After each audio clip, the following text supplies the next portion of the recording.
Hello दोस्तों, स्वागत है आप सभी का मेरी इस यूट्यूब चैनल में। दोस्तों, अभी गीता महोत्सव कुरुक्षेत्र में चल रहा है। हर साल ये महोत्सव लगता है गीता जयंती के उपलक्ष्य में और लगभग 2 हफ्ते तक चलता है। 2 दिन पहले की बात है, मैं भी इस गीता महोत्सव में घूमने के लिए गया और हर साल लगभग जाते हैं क्योंकि यहीं आसपास में ही रहते हैं कुरुक्षेत्र के। देख करके बड़ा आश्चर्य होता है कि गीता महोत्सव में सिर्फ बाजारवाद, भोगवाद, मेले, मस्ती यही सब दिखाई देता है। गीता का कोई नाम नहीं। मैं तो चूँकि समय की कमी के कारण आधा ही घूम पाया और वैसे भी बहुत बड़ा सरोवर है, ब्रह्म सरोवर वहीं पर लगता है, तो पूरा घूम पाना भी सबके बस की बात नहीं है। मैं तो आधा ही घूम पाया। उतने में मैंने जितना देखा वो बहुत ही सोचनीय बात लगी मुझे कि इस महोत्सव का नाम है गीता महोत्सव। गीता जयंती के उपलक्ष्य में ये मेला लगता है और गीता की कहीं बात दिखाई नहीं देती। हो सकता है कि दूसरी तरफ एक आध स्टॉल पर गीता संबंधित बातें हों, पुस्तक के स्टॉल भी लगे हों। पिछले साल गया था तो उस समय लगी थी, लेकिन धर्म संबंधी बातें, गीता संबंधी बातें नगण्य ही होती है, नाम मात्र के, 1% भी नहीं।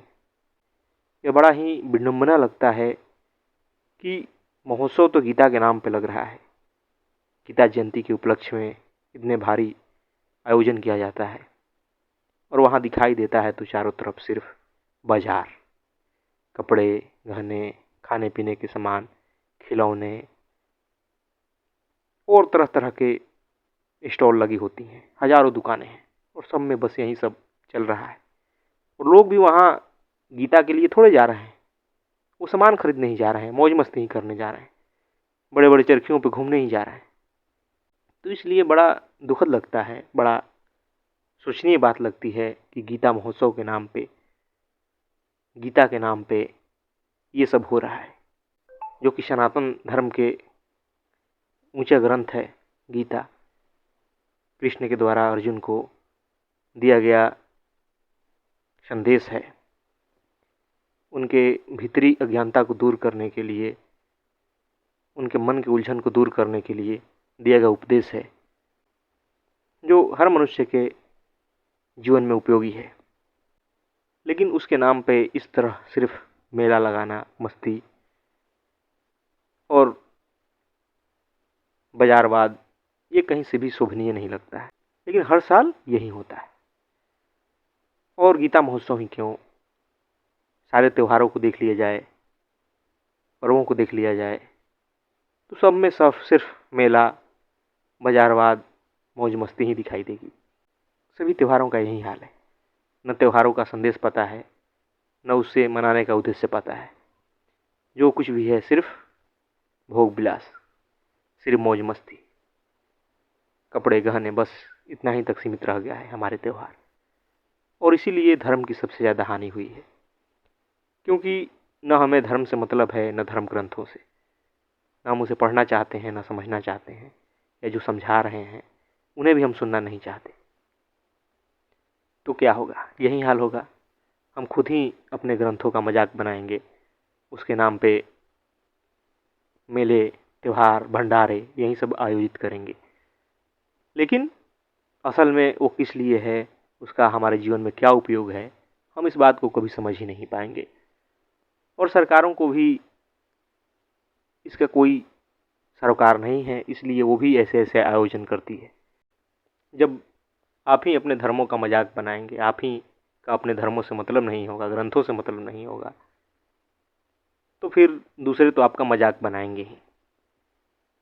और यही कारण है कि दूसरे जब आपका मजाक बनाते हैं तो आप जवाब देने के काबिल नहीं रहते, क्योंकि आपको खुद ही नहीं पता है उसके बारे में, ना जानने समझने की कोशिश करते हैं। आप तो खुद ही बेवकूफ़ियाँ करने पर लगे रहते हैं। तो इसलिए इस सब चीज़ों को समझना चाहिए। सत्य का ज्ञान नहीं होने के कारण, धर्म का ज्ञान नहीं होने के कारण धर्मों में तमाम तरह के अंधविश्वास भरे हैं, तरह तरह की कुरीतियाँ, मान्यताएं, संस्कार चले आ रहे हैं, सिर्फ इसलिए क्योंकि समाज करता है, पीढ़ियों से वैसा होता आ रहा है। लेकिन समझने वाले बहुत कम लोग हैं। वहाँ लोग भी जो जा रहे हैं देखने के लिए मेले को, वो किस उद्देश्य से जा रहे हैं? गीता के लिए थोड़े जा रहे हैं, वो जा ही इसलिए रहे हैं ताकि मौज मस्ती करेंगे। इसीलिए तो किसी को मतलब नहीं है गीता से, न ज्ञान से, न धर्म से।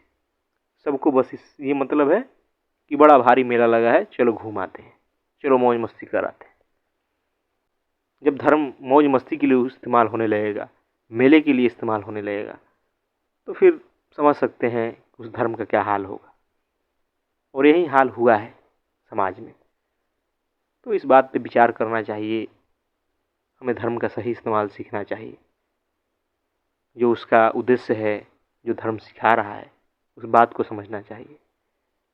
तभी आपके जीवन में भी गहराई आएगी, तभी समझ आएगा कि असल में धर्म आपको क्या दे सकता है।